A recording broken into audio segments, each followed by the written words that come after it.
Olá, boas-vindas. Na aula de hoje a gente vai aprender como classificar o C-Class-Trib dentro do IBS e do CBS. Então, seguindo aqui, vamos fazer só um reforço da lei complementar, né, que vocês já baixaram nas aulas anteriores, mas especificamente no artigo 348, ele define como será o primeiro ano da transição, que é agora 2026. Então, o novo sistema, né, o dos impostos, o IBS e o CBS, a cláusula traz que é muito importante. As empresas que cumprirem as suas obrigações acessórias estarão dispensadas de recolher esses impostos em 2026. Então vamos entender o que significa isso na prática. Então, como preencher exatamente o CST, né, que é a base do C-Class-Trib, né, do IBS e do CBS. Lembrando, né, que tudo que a gente está falando aqui nessa aula, nessa documentação, está lá em planalto.gov.br/lei complementar 214. E nós vamos aqui especificar o 348 para elucidar, que é essa questão das obrigações acessórias, né? Na qual você vai estar dispensado de recolher se você cumprir todas as obrigações. Então, dentro aqui do 348, ele diz que durante o ano de 2026, as operações das empresas serão registradas normalmente, mas o valor devido será compensado ou dispensado. Então, o parágrafo 1 deixa claro que, se a empresa cumprir as obrigações acessórias, que é o envio desse regime de homologação, ou seja, enviar corretamente todas as informações, ela não vai precisar recolher esse novo imposto, o IBS e o CBS. Em troca, né, o governo ganha os dados para testar o sistema dele e as empresas ganham tempo para se adaptar, porque, obviamente, como nós vimos na aula 1, em 2027 isso aqui vira uma obrigação para valer. Então, o que são as obrigações acessórias, né? Emitir, obviamente, as notas fiscais eletrônicas com um novo layout, ativando isso também na aula 2, nós vimos como ativar isso dentro do E2 Corp. Então, é registrar corretamente as entradas, as saídas, as movimentações de estoque e manter cadastro de produto e de cliente atualizado. Esses dados, né, serão usados pelo fisco para testar os cálculos automáticos dentro do sistema dele para calcular o IBS e da CBS. Então, só uma ilustração, né? O XML antes continha só a informação aqui do BC, né? Que era esse código da tributação. E agora nós vamos ter a do IBS e do CBS ilustrado nas novas tags do XML. A gente viu isso com detalhes na aula 1. Então, por que essa dispensa de recolhimento? A ideia é que é o seguinte, o governo sabe que implantar um sistema novo desse tamanho, né, nacional, não é fácil. Então o que ele está pedindo? Para a gente fazer esse ano de homologação e quem vai colaborar, cumprindo com as obrigações acessórias, ganha o benefício de não precisar recolher esse imposto. Então esse é o momento da gente revisar os nossos cadastros, integrar o nosso RP com o sistema fiscal, corrigir as inconsistências do processo, né? E para quê? Mesmo sem ter que pagar imposto, vai ser necessário apurar toda essa forma de recolhimento nova. Então esse exercício é importante para garantir que em 2027, estou reforçando aqui, que a cobrança vai ser real. Então quem se preparar agora não vai ter surpresa depois. Então os riscos e cuidados que a gente tem que ter, que essa dispensa ela não é automática. Ela depende da empresa cumprir todas as obrigações no prazo e sem erros. E se houver falha nas informações, omissões ou atraso, a Receita pode cobrar o imposto normalmente. Então, por isso, o foco agora, ano que vem, é disciplina e precisão, né? Cada empresa precisa entender a sua realidade, né? E os cuidados com os detalhes para evitar problemas futuros. Então, reforçando o material que nós vimos na aula 1, mas aqui o portal da NFE, que você pode digitar aí no seu navegador, você vai encontrar a tabela de classificação tributária do IBS e do CBS para começar a fazer a associação com o seu cadastro de produto e com as suas naturezas de operação. Então, reforçando, essa aqui está em constante atualização. Essa atualização agora aqui é de 3 de outubro, mas sempre é importante você ficar atento às atualizações do portal. Então, seguindo, depois de baixado essa planilha, você vai ver uma planilha similar a essa daqui, né? Onde você tem o CST, que era um código conhecido nosso, e a associação do CST com o C-Class-Trib. E essa aula serve justamente para a gente fazer essa ilustração. Lembrando também que essa planilha que você fez o download, você pode importar. Nós ensinamos também na aula 2 a como fazer essa importação dentro do sistema. E agora a gente vai fazer as conexões, né, do CST com o NCM e o C-Class-Trib. Vamos entender mais aprofundado isso aqui. A conexão do CST, NCM e C-Class-Trib, esses três códigos, são a base da classificação fiscal. Então, eles dizem ao sistema e ao fisco, né, obviamente, o que está sendo vendido como é tributado e se tem algum benefício.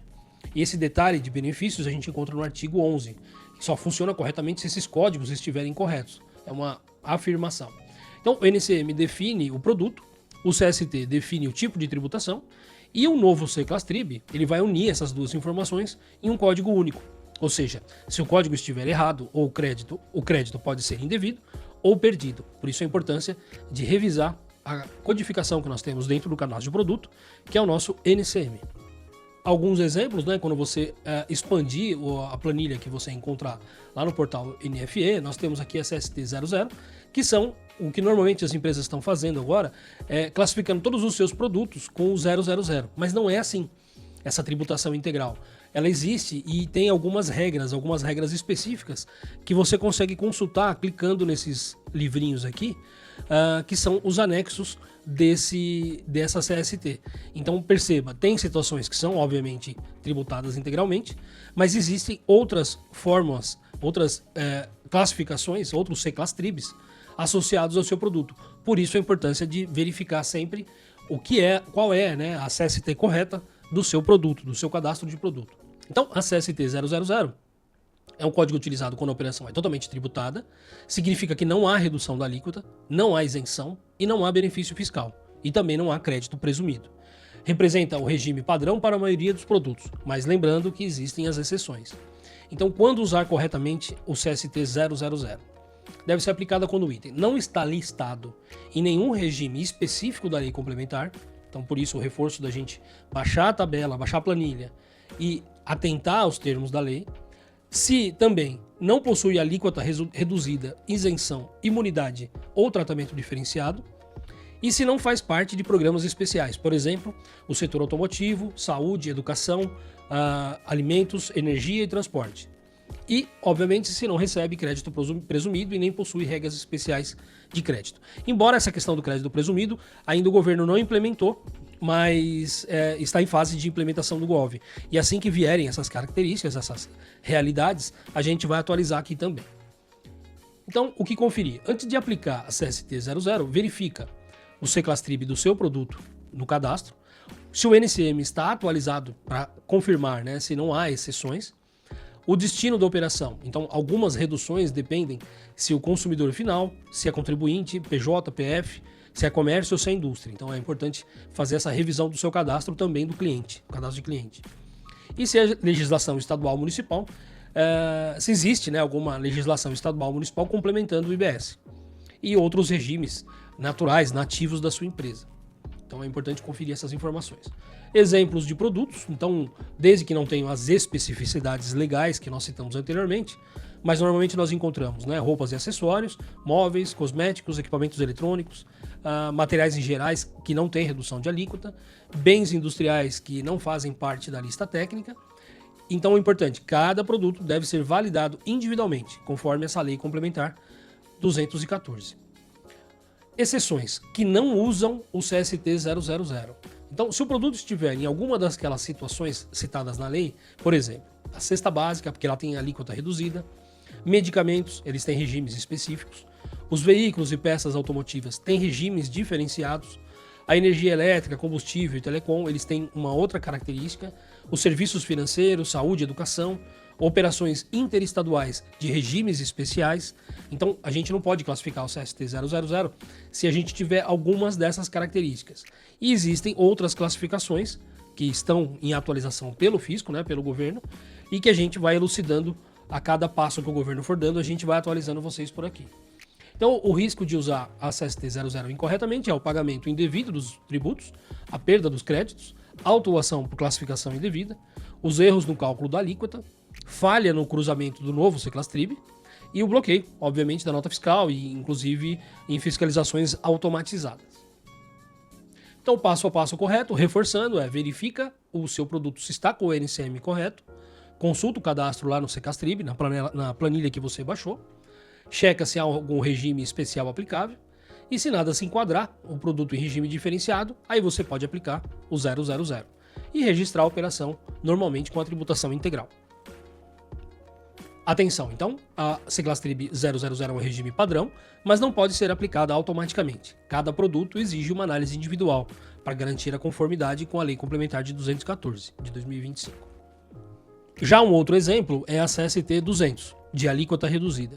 Então, aqui, quando a gente amplia os campos dessa nova CST 200, ele vai trazer o Seclastrib com algumas modificações e cada um, claro, com o seu anexo, com as suas informações complementares.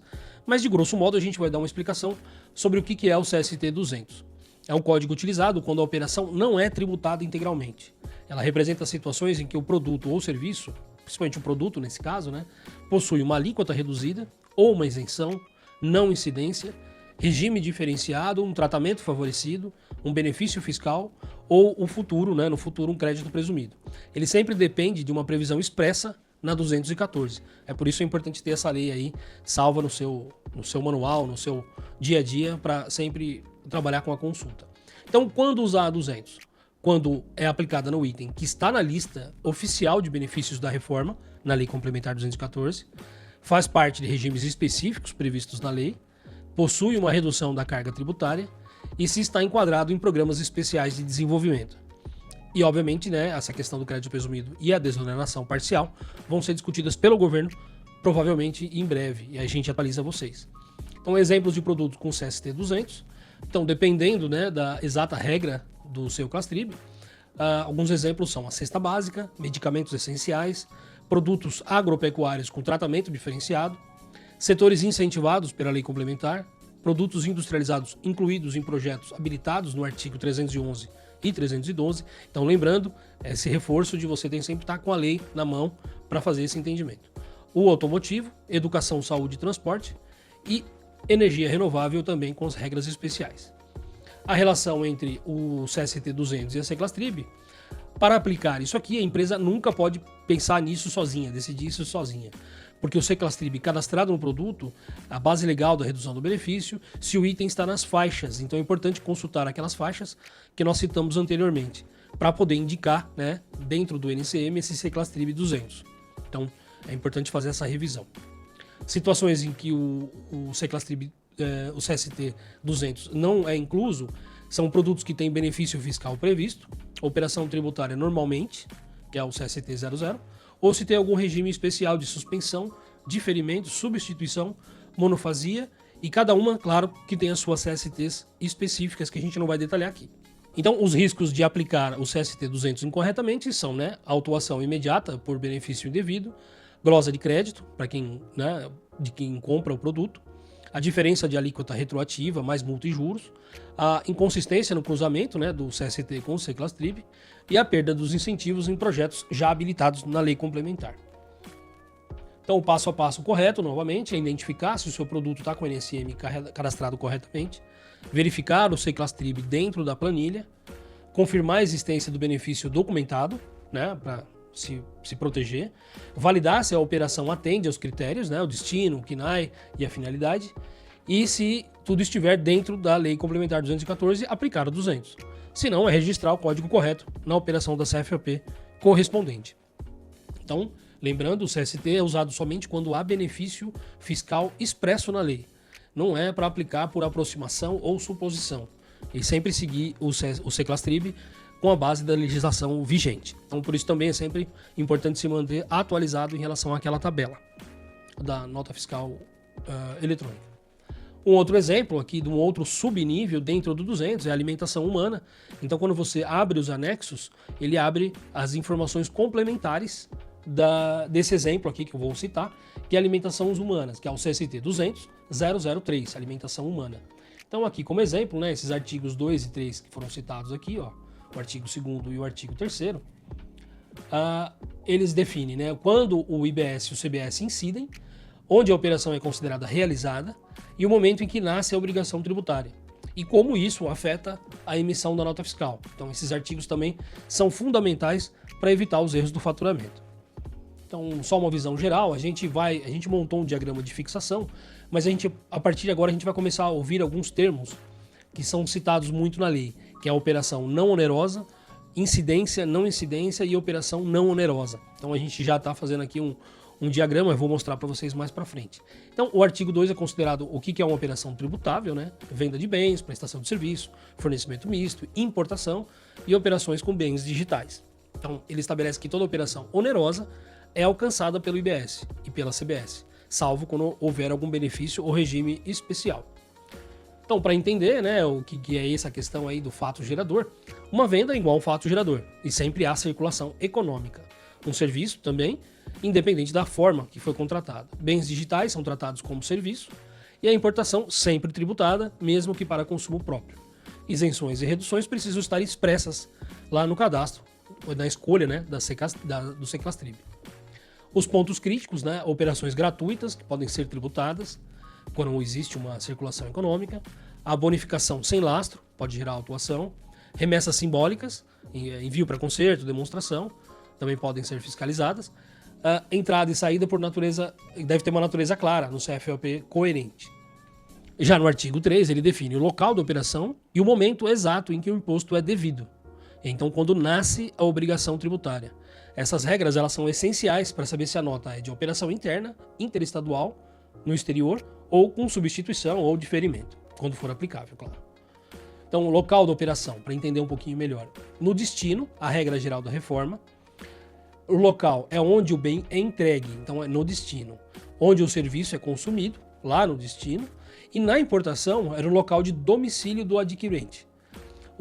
As empresas, né, os faturistas, isso significa que a transportadora, o endereço e a natureza da operação influenciam onde o imposto será devido.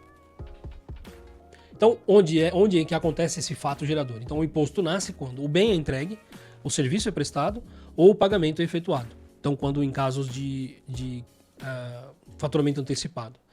Ou, né, a nota fiscal é emitida, se for antes da entrega, nesse caso aqui. E na importação, lá no desembaraço aduaneiro. Então, o erro comum é emitir a nota antes da saída, sem controle. Isso pode antecipar o tributo indevidamente. Salvo, claro, isso for uma questão de negociação ou de realidade da sua empresa. Mas emitir a nota sem antes mesmo ter, de fato, a saída, isso pode ser prejudicial no futuro. Então, as implicações práticas para a empresa deve conferir o endereço real da entrega. Então, é por isso que a gente está reforçando, né? A questão do cadastro de clientes, a questão do cadastro do pedido de venda, então data de saída, data de entrega, CFOP correto, se o cliente é contribuinte, então voltando a falar do cadastro de cliente, e coerência, né, em relação a contratos e pedidos. Esses erros podem gerar autuações automáticas. Então, um exemplo prático, uma venda para outro estado. O tributo calculado com base no destino e não no estado de origem. A venda com retirada no local. O local da operação é onde ocorre a retirada. A prestação do serviço em outro município. O local tributável é o local onde o serviço foi consumido, onde o serviço foi prestado. E na importação, o IBS e o CBS são calculados lá no desembaraço, na entrada, né? Então, os riscos da interpretação correta é débito em estado município errado, nota rejeitada por inconsistência, divergência com a transportadora, porque haverá, né, o cruzamento da nota fiscal com o conhecimento de transporte e o pagamento, e glosas de crédito pelo cliente. Então, os artigos 2 e 3 são a base do faturamento correto, então a gente vai entender melhor aqui agora no diagrama, quando nasce o imposto, quando a operação acontece e quando a nota fiscal é emitida. Dominar esses artigos é evitar erro, multa e retrabalho. Então, agora vamos entender um pouquinho mais daquele diagrama que eu citei, que são as operações onerosas, o que é não onerosa, incidência e as não incidências, e também algumas exceções. Então, aqui nesse diagrama a gente consegue entender, né, um diagrama para fixação, a gente consegue entender aqui nós, né, os fornecedores, fornecimentos e contribuintes, as nossas operações podem ser não onerosas ou onerosas. Dentro das não onerosas, nós temos as regras gerais de não incidência dos impostos e aí a classificação com a CST 410. Então é importante ter acesso lá às regras gerais, né, da lei complementar para entender o quando que a gente vai classificar as nossas operações não onerosas na CST 410 e os seus subgrupos. Nós temos dentro das não onerosas o regime de exceção previsto no artigo 5º, onde a CST depende do NCM. Já dentro das nossas emissões onerosas, nós temos as regras gerais de incidência, que aí também o CST depende do NCM, E dentro das onerosas, nós temos as exceções, que são os artigos 6º, 8º e 9º, que também prescreve, né, a CST 410. Então você vê que dentro da regra geral de não onerosa é a CST 410 e dentro das exceções também. Então vamos entender um pouco mais o que é não onerosa e onerosa. Então dentro aqui dessas palavras que são base agora da tributação, a gente precisa entender elas para compreender melhor onde ou se é possível emitir notas corretamente e entender o porquê, né, que cada uma operação paga imposto e outra não. Então vamos seguir aqui. Esses conceitos eles são importantes porque antes de emitir uma nota a gente precisa saber se ela representa uma operação tributável e isso é decidido com base nos conceitos, né? Nesses conceitos que a gente está discutindo aqui. A definição de onerosa ou não onerosa, a de incidência e não incidência, orienta se o sistema vai calcular o imposto ou gerar crédito ou apenas registrar uma movimentação. Então vamos lá no conceito do que diz no artigo 8º. O IBS e o CBS eles não incidem sobre exportações, bens e serviços para o exterior, operações entre filiais e matriz da mesma empresa, então é transferência dentro da mesma titularidade, a transferência do ativo imobilizado, então quando houver uma alienação onerosa, doações e transferências não onerosas e operações com imunidade constitucional, por exemplo, templos, partidos e entidades assistenciais. Já no artigo 9º, o IBS e a CBS eles não alcançam operações e serviços de órgãos públicos sem finalidade econômica, serviços financeiros específicos, em certos regimes próprios, operação, por exemplo, de combustíveis e energia elétrica com tratamento diferenciado e movimentações de bens entre o estabelecimento do mesmo titular. Então, serviços de transporte internacional também entram nesse artigo 9º. Então, um exemplo prático é a remessa para conserto é diferente de uma venda para um cliente, pois ambos geram notas diferentes. E isso deve ser exatamente a diferença entre esses dois conceitos. Toda nota precisa ser classificada corretamente antes da emissão. A natureza de operação define se há imposto e onde a alíquota se aplica. E um erro na classificação pode gerar uma tributação indevida, perda de crédito ou até autuação. E a empresa, então, é o primeiro ponto de controle dessa classificação. Então, dentro da operação onerosa, é a que tem pagamento, troca ou qualquer tipo de retorno financeiro. É o que normalmente chamamos de venda ou prestação de serviço, de uma maneira geral. Essas operações são o foco do IBS e da CBS. Tudo que envolve faturamento de produto ou serviço com contraprestação econômica é considerado fato gerador. Um outro exemplo, aqui um exemplo prático, é a venda de motores para um distribuidor, com preço e prazos definidos. É uma operação onerosa típica, que é uma operação de venda. É uma operação com pagamento, troca ou contraprestação. Envolve a transferência de bens, mercadorias ou serviços mediante um pagamento em dinheiro ou equivalente econômico. É a base normal da incidência do IBS e da CBS. Exemplos, né? Outros aqui, vendas de produto industrializado, prestação de serviço mediante contrato, fornecimento de mercadoria com pagamento a prazo. Já uma operação não onerosa é que nem toda movimentação é venda. Então, quando há transferência sem pagamento, chamamos de operação não onerosa. Lembrando do nosso diagrama, dentro das não onerosas nós temos duas classificações. Mas é importante destacar na nota o motivo da remessa. Por exemplo, uma remessa para demonstração, brinde ou transferência entre filiais é não onerosa, mas esses códigos, né, evitam que o fisco interprete como venda. Isso como base, mas vamos lembrar que a gente tem as exceções aqui. Então, um exemplo prático é, se uma indústria manda um equipamento para demonstração, ela deve emitir uma nota sem destaque de IBS e CBS, só que com o CFOP e CECLASTRIB específicos. Essa transferência sem pagamento e sem contraprestação econômica, em regra, não gera incidência do IBS e da CBS. Por exemplo, doações e brindes sem valor de reembolso, a transferência gratuita entre os estabelecimentos da mesma empresa, da mesma filial, dentro da mesma titularidade, remessas para demonstração ou teste, e algumas dessas operações podem ter exceções. Então, por exemplo, quando há um benefício econômico indireto. Tem um outro exemplo dentro de doações e brindes. Se for um volume muito grande, pode entrar no regime de exceção. Vale conferir os termos da lei. Já agora entrando aqui nos conceitos de incidência e não incidência, né? Isso significa que a operação é tributável e quando o fato gerador ocorre, né? Houve a circulação de mercadoria com pagamento. No novo sistema, o IBS e a CBS eles incidem sobre operações onerosas, venda, prestação de serviço e importação, como já vimos. Isso significa que a operação está dentro do campo de aplicação do imposto, ou seja, o fato é um fato gerador previsto na lei. E no caso dos dois impostos, a incidência ocorre quando a prestação do serviço for onerosa, venda de mercadorias, importação de bens e serviços e operações, todas elas com contraprestação econômica. Já o conceito de não incidência, ele não está dentro do campo do imposto. Por exemplo, exportações não tem incidência. Transferência entre filiais também não, então não tem incidência, mesmo havendo movimentação da mercadoria.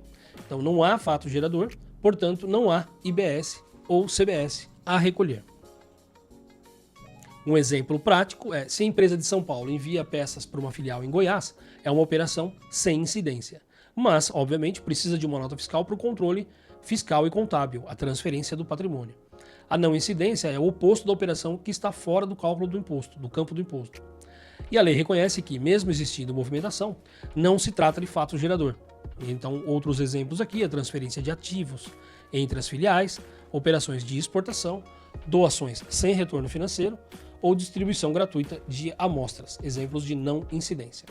Então, uma tabelinha rápida, lembrando que todo esse material está em PDF, né, para vocês, para reforçar esse conteúdo. Então tá aqui, ó, exportação de um produto industrializado. A natureza é onerosa e o tratamento fiscal não incidente. Não gera o IBS nem a CBS, mas gera crédito. A transferência entre filiais da mesma empresa. Natureza não onerosa, sem incidência. Doação de equipamentos não onerosas, sem incidência. Venda para um órgão público com imunidade reconhecida. É uma operação onerosa, só que isenta por previsão constitucional, ou seja, está na previsão da lei complementar. Então, exceções importantes, a lei já prevê as exceções lá, na Lei Complementar 214 de 2025. Então, algumas operações não onerosas podem ser tributadas se gerarem vantagem econômica indireta. Por exemplo, já tinha citado, brindes promocionais em grandes quantidades. Então, essa operação pode, além de não ser, ela pode não ser não onerosa, mas ela pode haver incidência. Então, é um regime de exceção aqui. Outras operações onerosas, por outro lado, podem ser isentas, como exportações. Então, também é uma exceção dentro das operações onerosas, que deveriam incidir, mas no caso não vai incidir, então elas são isentas. Então, essas exceções exigem um cuidado, um especial na escolha de qual é o código fiscal e qual é o CST correto. A lei complementar ainda traz algumas outras situações em que a regra muda, né? Então, algumas operações não onerosas podem ter incidência presumida, se houver vantagem indireta, e certas operações onerosas podem estar isentas por política pública, além das exportações, como a gente já citou. Então, sempre é importante atentar aos movimentos da lei para a classificação, para o enquadramento correto, para que tenha um melhor tratamento tributário. Então, na ligação disso com o faturamento, essa distinção é muito importante. Antes de emitir a nota, o sistema precisa saber se a operação é onerosa, não onerosa, com ou sem incidência. E isso afeta diretamente os campos da CST, o C-Clastrib e o CFAP. O erro mais comum é emitir uma nota de remessa gratuita com imposto destacado, o que pode gerar um crédito indevido e problemas, obviamente, na escrituração. Então, cada tipo de operação exige um tratamento fiscal distinto e isso afeta os campos da CFOP, da natureza de operação, o CST e o C-Clastrib e a indicação da tributação. Então, a empresa precisa identificar corretamente se há ou não incidência antes de emitir essa nota fiscal. Aqui mais um pouquinho de exemplo, uma outra tabela, uma venda normal para o cliente, a venda de produto é uma operação onerosa com incidência. Então aqui tipo onerosa, incidência sim, IBS e CBS aplicáveis. Remessa para conserto, não onerosa, incidência não incide, sem destaque de imposto. Exportação, onerosa, é uma operação onerosa, mas não tem incidência, é isenta e pode gerar crédito. Brindes, não onerosa, pode haver incidência por causa da exceção e o tratamento depende, obviamente, desse benefício econômico ou não. E a transferência entre filiais, apenas para escrituração contábil. Então, a empresa precisa dominar esses conceitos porque eles são a base do que define a emissão da nota fiscal. Saber identificar se uma operação é onerosa ou não e se há incidência ou não, evita autuações e mantém a conformidade fiscal. Essas definições são um alicerce da tributação. E são ainda mais importantes, né, nesse cenário da IBS e da CBS. Então, reforçando, onerosa e incidência caminham juntas. onerosa e não incidência indicam movimentações sem fato gerador. As exceções são definidas na lei e exigem a sua análise cuidadosa. E a empresa é responsável por identificar corretamente essas operações. Então, mais uma vez aqui o diagrama. Eu vou sair aqui do áudio para você poder visualizar o diagrama e se você quiser dar um print screen aí para guardar, ou pode baixar, como eu disse, lá no arquivo PDF. Então até aqui a gente falou das operações onerosas e não onerosas, mas na prática o que traduz tudo isso dentro da nota fiscal é o CFOP. O CFOP indica o tipo de operação, se é venda, devolução, transferência ou remessa, e ele é o primeiro código que define o tratamento fiscal e orienta o sistema na hora de calcular ou não o imposto. Um exemplo prático, então, se a empresa emite uma nota com 5.101, o sistema entende que é uma venda e aplica o IBS e o CBS. Agora, se você já usa o 5.401, o sistema sabe que é uma remessa para industrialização, sem imposto. Então você percebe que dentro desse CFOP está associado dentro do IBS e o CBS. Então o CFOP carrega implicitamente se a operação é onerosa ou não onerosa, com incidência ou sem incidência. Uma tabelinha aqui também prática, então para entender dentro do CFOP, aqui a gente tem alguns exemplos, né? E aqui se é onerosa, se tem incidência e as observações, né? Observação típica de venda, fato gerador, movimento sem fato gerador, uma remessa, verificar se há algum benefício no caso de remessas, de brinde, doação, enfim, uma tabelinha para ilustrar essa nossa realidade com o CFOP. Na relação, então, do CFOP com o CSOT, na aula 2 a gente ensinou também a fazer essa associação que indica o tipo de operação, né? E o CST e o CCLASTRIB indicam como o imposto se comporta, definido lá no artigo 5º, que a gente já viu anteriormente, que define quando o imposto aparece. É uma combinação, é assim, o CFOP é o que é a operação, o artigo 5º quando acontece, e o CST e o CCLASTRIB quanto e se tributa ou não. Então, o artigo 5º funciona como relógio do IBS e da CBS para entrega e definir a hora, emitir a nota, registrar o fato gerador e aplica a aplicação correta evita multas, divergências e perda de crédito. Importante lembrar que o fato gerador não é o pagamento, é o momento da incidência, é o momento da operação. Os exemplos de CFOP, como eu citei, né, o 501, o 5401, o 7101, exportação. Então, outros exemplos para ilustrar a questão da CST em relação ao CFOP. Então, aqui, por exemplo, um exemplo mais detalhado, o CFOP 5102, venda de mercadoria adquirida ou recebida de terceiros. A operação é de venda interna do insumo comercializado pela indústria. Um exemplo, produto farinha de aveia, revenda. O NCM é o 11029000 e tem o CST de operação tributária com direito a crédito. Ou seja, o CCLASTRIB é o 200.003, venda interna tributada, mercadoria adquirida de terceiros. E o tratamento fiscal é a operação onerosa com incidência normal da IBS e CBS. Então, esse aqui são alguns exemplos. Um exemplo da exportação. Então, o NCM é esse aqui, foi classificado no CSLT 400, que é a operação não tributada, exportação, com o CCLASTRIB 410.005. Aqui tem um outro exemplo do 6101, um produto de caixas e cartonagens com esse NCM, classificação, o CST, operação tributada com direito a crédito, foi classificado no CCLASTRIB 000 dentro do grupo 01, venda de produção própria, tributada, com crédito de IBS e CBS. O tratamento fiscal, operação normal, onerosa, com incidência normal, gera débito e crédito de IBS e CBS conforme destinação. Então, você vê que para cada análise de CFOP e NCM, você tem uma classificação. Então, aqui segue outros exemplos. Lembrando que esse material está todo lá no PDF que vocês têm acesso. E aqui, exemplos, né? Então, os exemplos ajudam a entender o raciocínio, mas não substituem a sua análise detalhada. Cada item do seu estoque deve ter uma classificação conforme NCM, CFOP, tipo de operação, onerosa, não onerosa, a destinação, né? Interna, interestadual, exportação. E não é possível fazer a classificação em blocos, embora no sistema a gente viu como fazer isso por grupo de produtos, mas sempre é importante fazer essa análise criteriosa.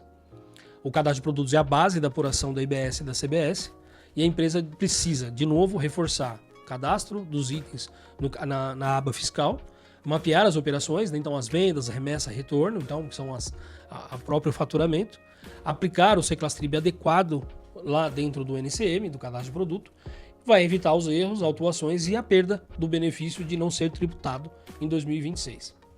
Então a empresa é guardiã desse novo sistema. Então, verificar, né, se tudo está classificado corretamente, validar o seu CFAP, CST, CCLASTRIB antes da emissão da nota fiscal e, obviamente, registrar todas as operações, mesmo sem incidência do imposto. E alguns outros exemplos aqui de CST, que são, né, o Código da Situação Tributária, a tabela que nós vimos lá, CST 000, tributação integral, mas no sinalzinho de mais, todos os códigos que estão aqui, eles abrem novas informações. Então, por exemplo, o 001, situação tributada integralmente, o 002, exploração de via, o regime específico estadual municipal, regime automotivo, em alguns dos nossos clientes essa característica, aqui do regime automotivo projetos incentivados. Então esse bloco, ele se aplica, né, se o produto não tiver nenhum benefício, ele cai aqui. Um exemplo, o NSM 8460, ele se encaixa como 001, tributado integralmente. Outros exemplos, né, então aqui no 010, operações financeiras, no 11, planos de assistência, saúde e funerária. No 200, a gente viu, são os regimes especiais, né? Inclusive o automotivo, por empresas automotivas. O 210, com alíquota zero. Então, é importante, são aquelas características, alguns dos nossos clientes também têm essa classificação. O 220, com a redução de 60%, que são serviços, né, que inclui serviços de educação, serviços de saúde, que não estão previstos ainda, mas produtos de higiene e limpeza, para baixa renda, tem uma lei, um anexo específico para eles. E assim sucessivamente. Muito obrigado pela atenção, espero que essa aula tenha sido proveitosa e espero vocês numa próxima aula. Até mais!